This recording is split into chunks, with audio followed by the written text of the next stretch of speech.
All right. So you're here.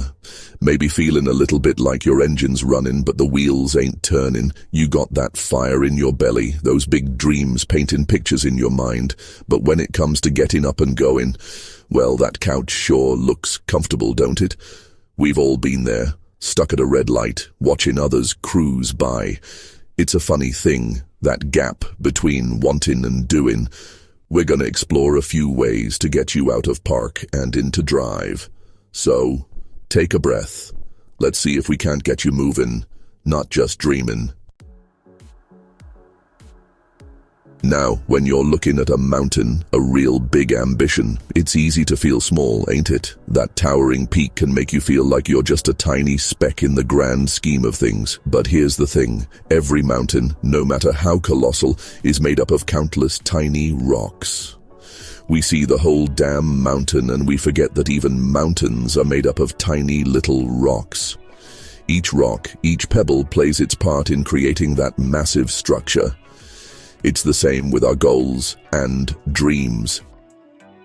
The secret, my friend, ain't in conquering the mountain in one leap. It's about taking it one step at a time, one small, manageable step. You don't need to reach the summit today. Just focus on the next step in front of you. It's in learning the art of the anthill. Start small, ridiculously small even. Ants build their hills grain by grain, and before you know it, they've created something impressive. You want to write a book? Forget the book for a minute. Just write one sentence. That one sentence is your first grain of sand. Sounds too easy, right? But that one sentence, that's a green light. It's the start of something bigger. It's the first step in a long journey. It's about getting that little taste of progress. That small victory can fuel your motivation to keep going. It ain't about perfection, not at this stage. It's about participation. It's about showing up and doing the work, no matter how small. Showing up for that one sentence, that one chord, that one step. Each small action adds up over time. Or maybe you want to learn the guitar. Just learn one chord. Master that one chord before moving on to the next. Spend 5 minutes, 10 minutes, just getting your fingers to remember that one shape. Feel the strings under your fingers. Hear the sound it makes. You made a sound. That's a victory. Celebrate that sound, that progress, no matter how small it seems. Want to get fit? Just put on your shoes. Don't worry about the marathon just yet. Maybe walk around your living room. Just get moving. Feel your body in motion. That small step, it breaks the inertia. It sets things in motion, and before you know it, those small steps will lead to bigger strides. Alright, so we're breaking things down, making them small. Good start. It's like chipping away at a big old block of marble, right? You gotta start somewhere, and those small chunks make it manageable. But how do we keep that momentum going day in, day out? How do we make sure we don't just burn out after a week or two? How do we make sure that little spark don't just fizzle out? It's all about keeping that fire alive, keeping it burning bright. Well, that's where routines come in. Routines are like the kindling that keeps the fire going. They provide the structure we need to keep moving forward. Now, I know what some of y'all are thinking. Routines? Sounds boring, restrictive, like you're putting yourself in a box. But think of routines less like a cage and more like the banks of a river. They guide you, they give you direction, but they don't confine you. They give your energy direction, a channel to flow through. Without those banks, the river would just spread out and lose its power. A simple routine. It ain't about filling every second of your day with rigid schedules. It's about creating a rhythm, a flow that makes your day smoother. It's about creating these little anchors, these consistent touch points that ground you. These are the moments that keep you steady, no matter what else is going on. When something's a routine, it becomes almost automatic. You just do it. Less fight, more flow. It's like muscle memory for your day. Take the morning, for example. How you start your day can set the whole damn tone. It's the foundation for everything that follows. How you start your day can set the whole damn tone. Maybe it's about taking a moment to appreciate the sunrise, to breathe in the new day. Maybe your routine is as simple as putting your workout shoes right by your bed the night before. It's a small act, but it sets you up for success. So, when your feet hit the floor, boom, there they are, ready and waiting for you.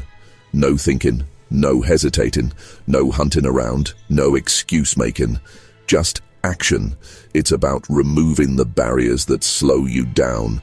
Or maybe it's about 5 minutes of journaling when you wake up, just spilling whatever's in your head onto a page, clearing the mental clutter, just spilling whatever's in your head onto a page. These ain't monumental tasks.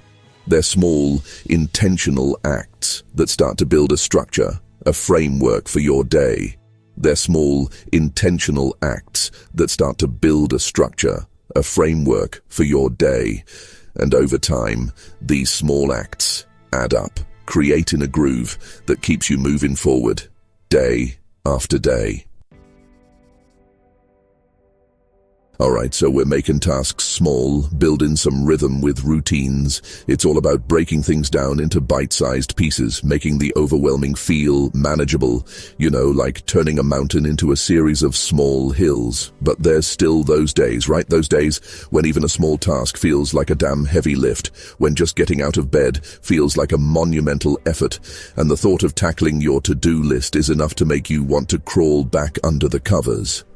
For those moments, I got another little trick for you, a real simple one, the 2-minute rule. It's a game changer, a way to hack your brain into action. It's about just getting in the car, even if you don't plan on driving far. Think of it as just starting the engine, not worrying about the entire journey ahead. The idea is this: whatever task you're avoiding, whatever habit you're trying to build, commit to doing it for just 2 minutes. That's it. No more, no less.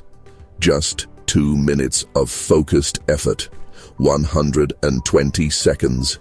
It sounds almost laughably short, but that's the beauty of it. Anybody can do almost anything for 2 minutes, right?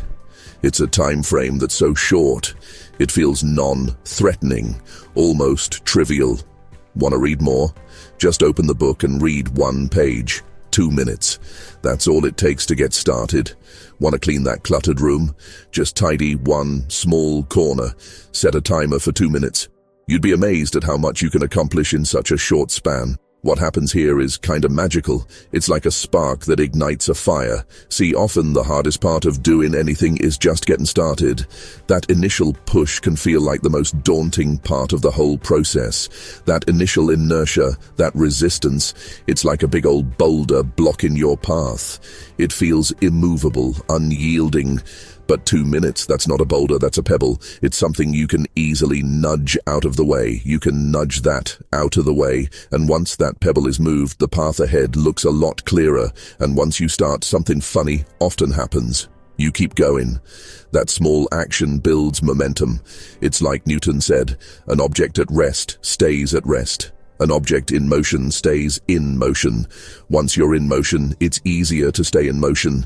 Getting started is the hardest part. It's the mental barrier that holds us back. The 2-minute rule is designed to make getting started so incredibly easy, so non-threatening, that it's almost impossible to say no to it. You tell yourself, okay, brain, just 2 minutes of this, then we can go back to scrolling or whatever. It's a deal you can easily make with yourself.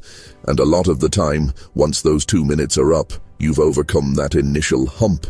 You're in the zone, or at least you've made a dent in the task. You're in the flow, or at least you've tasted a little bit of progress, and that taste can be enough to keep you going. And that can be enough to make you say, all right, maybe just a few more minutes.